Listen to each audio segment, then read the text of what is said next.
Puppet et Doll avaient déjà passé de nombreuses années scolaires ensemble.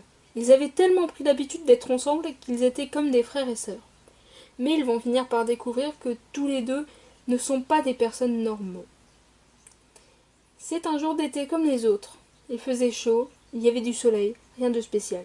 Puppet était dans sa chambre, toujours à lire un livre, mais en écoutant une boîte à musique. Soudain, alors qu'il tournait une page, il vit quelqu'un avec lui. C'était un enfant, totalement gris.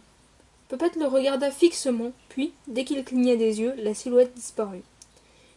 Au début, il pensa que c'était une hallucination, mais il continua de voir la même chose encore et encore pendant une semaine. Troublé par l'étrange expérience, il envoya un message à Doll, lui expliquant ce phénomène. Il fut choqué quand elle lui répondit qu'elle aussi voyait ces enfants étranges. Ça ne pouvait pas être une hallucination si eux deux voyaient la même chose. Ils avaient tous les deux rejoint un groupe il y a peu de temps. Alors ils décidèrent de demander aux autres membres de ce groupe si eux aussi voyaient les mêmes choses. Aucun n'avait assisté à ce phénomène. Puppet et Doll commencèrent à se poser des questions. Pourquoi eux voyaient-ils des choses et pourquoi pas les autres?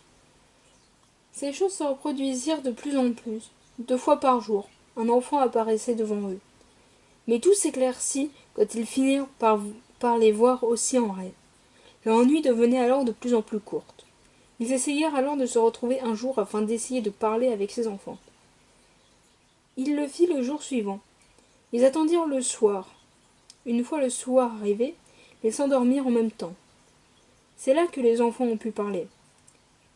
Puppet et Doll étaient tous les deux dans la même pièce, noire et lugubre. C'est à ce moment que 5 enfants sont apparus.